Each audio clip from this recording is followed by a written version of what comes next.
O que é a loucura? O que define e quem define o que é normal e o que é anormal? Fique com a gente nessa videoaula sobre o conto O Alienista de Machado de Assis e descubra! O conto de Machado de Assis começa com o Dr. Bacamarte, um médico renomado no exterior que volta para sua cidade natal, Itaguaí, e lá ele abre uma casa de loucos, que mais tarde será conhecida como a Casa Verde. Ele tem o desejo de estudar a mente humana e de entender o que acontece. Então ele começa as internações e as análises de suas teorias.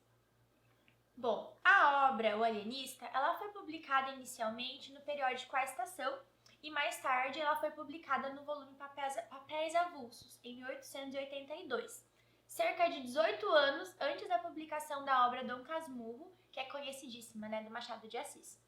Então, essa obra, O Alienista, ela marca uma fase realista do Machado.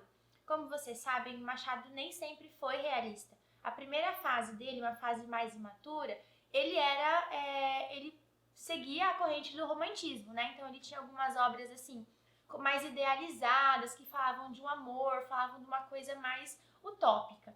E ele passa, então, com a publicação da obra Memórias Póstumas de Brás Cubas, ele passa a fazer parte, então, desse movimento mais realista.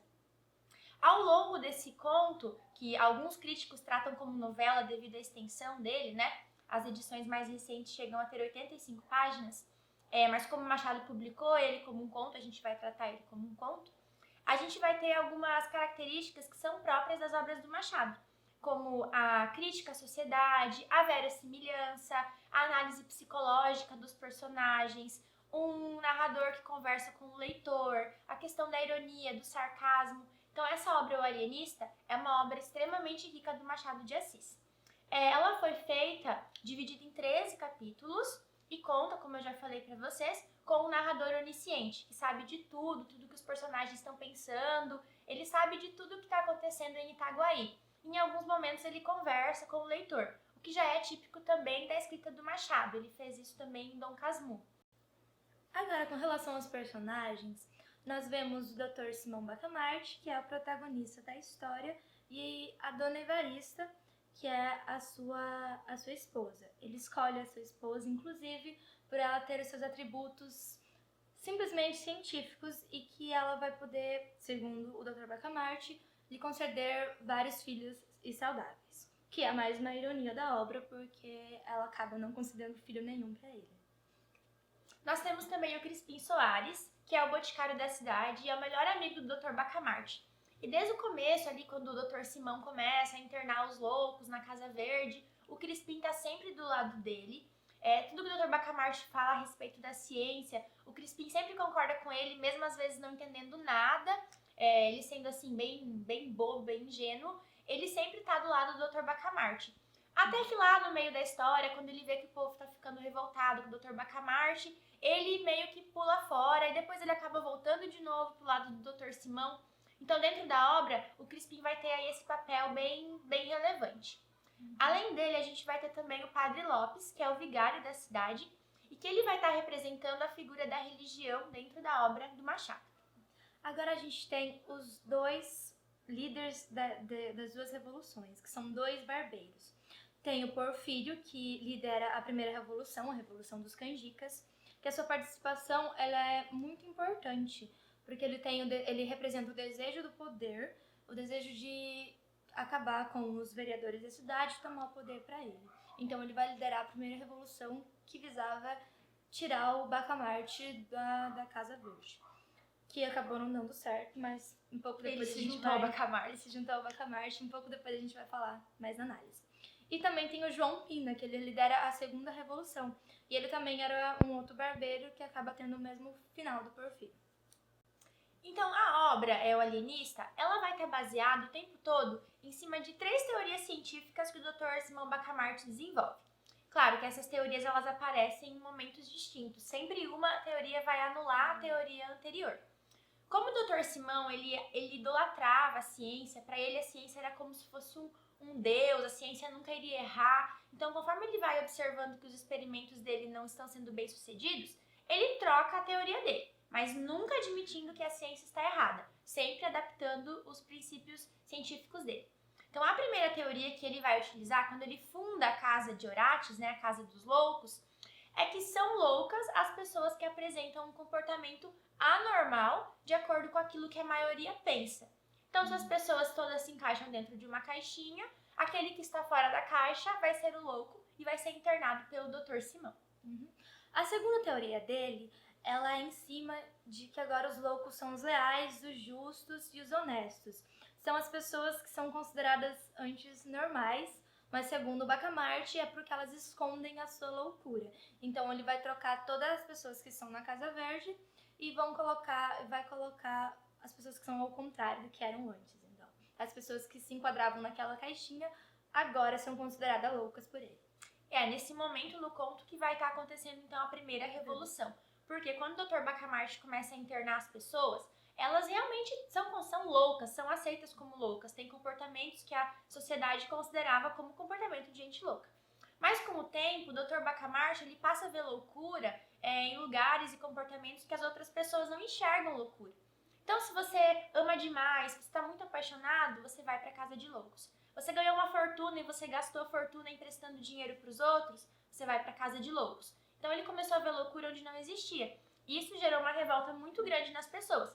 E o Porfírio se aproveitou disso, como ele queria subir na carreira política dele, né, virar político, ele era só um barbeiro. Ele se aproveita disso para inflar, né, essa revolta da população e gerar a primeira revolução contra o Dr. Simão Bacamarte. Mas, como a Natália falou, não acaba dando muito certo. Quando ele toma o poder e ele vira um novo ditador da cidade, ele vai se encontrar com o Dr. Bacamarte para demitir ele da prefeitura, dizer que ele não vai mais ter a casa de Orates.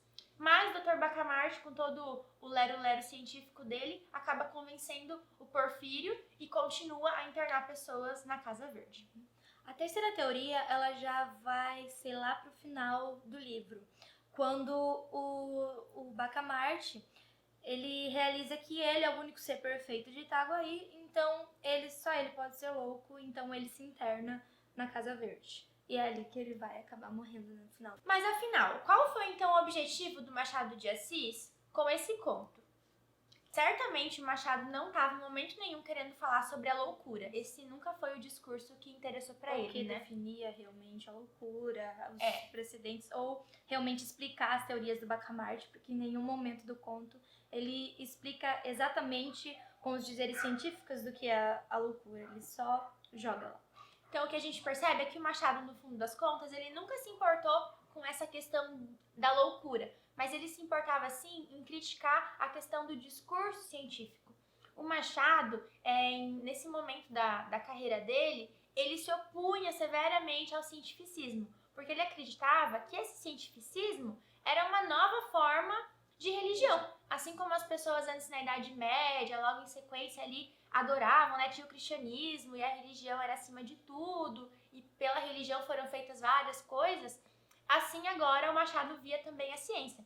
Então as pessoas, como eram loucas, cegas antes pela religião, agora seriam pela ciência também.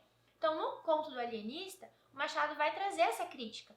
Porque o Dr. Simão Bacamarte, conforme a gente falou antes, mesmo quando as coisas começam a dar errado, todo mundo se revolta contra ele vê que as teorias dele não estão funcionando, tem que trocar, ele nunca abre mão da ciência. Ele continua dizendo em vários momentos do conto que a ciência, ela sabe tudo, que ele não vai perder tempo explicando para as pessoas da cidade os pressupostos da ciência, porque elas não entenderiam. Então a ciência para ele está sempre certa.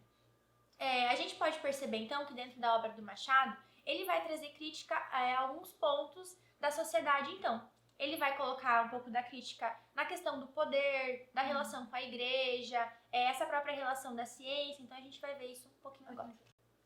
E na questão do contexto histórico-social da época, no século XIX tinha, como a Heloísa falou bastante, essa questão do cientificismo, a questão da ciência realmente como ocupando o lugar da religião ali. E também era a ascensão do determinismo de Taine, do positivismo de Comte, o evolucionismo de Darwin, a psicologia de Wundt, e no Brasil também era no período do movimento higienista. Então, como que o Machado constrói essas críticas, né, que ele sempre faz tantas, como ele constrói essas críticas dentro do conto do alienista? A primeira coisa que a gente pode perceber é na própria figura do Dr. Bacamarte. ele traz ali como se fosse a figura do louco original, né? E o Dr. Bacamarte, no final da obra, ele acaba se tornando o único louco da história. Então, a gente vê nele uma ironia muito grande. Por quê? Como profissional, como médico, como psiquiatra, né? Como alienista. Como alienista, me fugiu a palavra, desculpa. Como alienista, ele era realizado, ele era renomado, era reconhecido, tudo com R, né? Tudo bem. Mas, na parte afetiva da vida dele, né? Na vida dele como esposo, como pai, que ele nunca foi, né? Pai. Ele acabou sendo um fracasso, né? A mulher dele, lá pelo final do conto, ela já tá quase em depressão, ela não aguenta mais essa história de loucos. Ele não teve filhos. Por mais que ele escolheu a mulher dele como se ela tivesse todos os atributos pra ter filho. E ele acabou não tendo filhos, então como pessoa, ele não teve realização nenhuma. Tanto é que no final do conto a gente tem o trecho que relata a morte dele. Fala que ele morreu 17 meses depois de se fechar na Casa Verde, da mesma maneira como ele entrou, sem ter feito, sem ter tirado conclusão nenhuma dessa história toda aí dos loucos. Então, ele nadou e morreu na praia sem resultado nenhum. E também tem a questão da disputa do poder, que se constrói principalmente com o Barbeiro Porfírio, é o líder da primeira revolução. Ele é bem enxergado, por exemplo, nós atualmente na questão dos políticos, que tem esses políticos que falam e convencem as pessoas só para entrar no poder e depois não fazer absolutamente nada do que eles falaram. E é exatamente isso que o Porfírio faz. Ele instiga as pessoas de Itaguaí, ele revolta elas, faz elas odiarem o Dr. Bacamarte, só para elas poderem apoiar ele e ele entrar no poder. Então, quando ele entra no poder, como a gente já falou um pouco antes, ele conversa com o Dr. Bacamarte, ele tem uma reunião ali, e ele prefere fazer as pazes com o Bacamarte, até porque mesmo enquanto o Bacamarte lá na Casa Verde, ele pode usar isso para prender os seus aliados, os seus inimigos políticos lá dentro da Casa Verde. Então, o povo agora que nadou e morreu na praia porque eles só acreditaram... Não conseguiram o que eles queriam. E até mesmo depois da Segunda Revolução, com o João Pina, que acaba acontecendo exatamente a mesma coisa. Uma outra crítica que a gente vai ter do Machado dentro dessa obra é a questão da superficialidade do povo. Por quê? Em vários momentos da obra, na verdade, a gente sempre percebe, né, ela é uma obra muito satírica. A gente percebe que o povo, na verdade, não está entendendo nada do que está acontecendo. Tanto é que durante a primeira revolução, quando o povo se prostra lá à frente da Casa Verde, o Dr. Bacamarte sai da Casa Verde e começa a fazer todo um discurso científico, dizendo que ele não vai se dar ao luxo de explicar a ciência para quem não irá entender. Então a gente percebe também, principalmente na figura do Crispim, que o povo ele é tratado pelo Machado nesse conto como sendo muito superficial, muito ingênuo. Ele é um povo que não tem noção do que está acontecendo ao redor, um povo que não se inteira. Será que a gente pode relacionar isso com os dias atuais? Pode, completamente, né? Com essa alienação mesmo do povo. Que eles, como o Crispim Soares, é a questão da besta e o gênio. Então, inclusive mesmo no conto, o narrador deixa muito claro isso. Porque o Dr. Bacamarte está lá falando as coisas científicas dele, e o Crispim Soares, ele só acena e concorda, sorri e acena, concordando, nossa, como ele é um gênio, ele não tá entendendo bulhufas. Tanto é que a gente tem um momento do conto onde o Crispim fica extremamente feliz e lisonjeado, porque o Dr. Bacamarte chama ele para observar um louco. E ele acha que isso, nossa, né, é o paraíso. É o paraíso. Uma outra análise que a gente tem dentro da obra, que a Natália vai falar, porque é a parte dela e eu já ia falar aqui, é sobre a Dona Evarista. Pode falar. É a Dona Evarista e a ironia, que a gente já falou um pouco antes, que é a questão dele ter escolhido ela pra casar com ela, porque ela tinha todos os atributos perfeitos científicos para ser mãe dos seus filhos, né? De dar pra ele filhos robustos e saudáveis. E na obra inteira, nenhum momento ela fica grávida, nenhum momento, inclusive ela fica muito infeliz com toda essa coisa do marido dela e tal, ele não dá atenção pra ela. Tem até mesmo um momento da obra onde, pra ele tentar animar um pouco ela, ele manda ela pra uma viagem pro Rio de Janeiro, pra ela ficar um pouco feliz e depois voltar.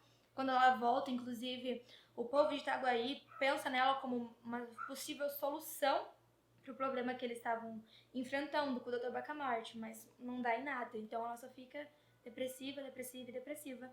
E, inclusive, uma hora ela acaba sendo internada na Casa Verde, porque ela ficou sem dormir por uma noite, porque ela estava indecisa com o vestido que usaram na festa.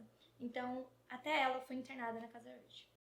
Então, pessoal, resumindo essa obra do alienista, o que a gente pode aprender com o nosso caro colega Machado de Assis?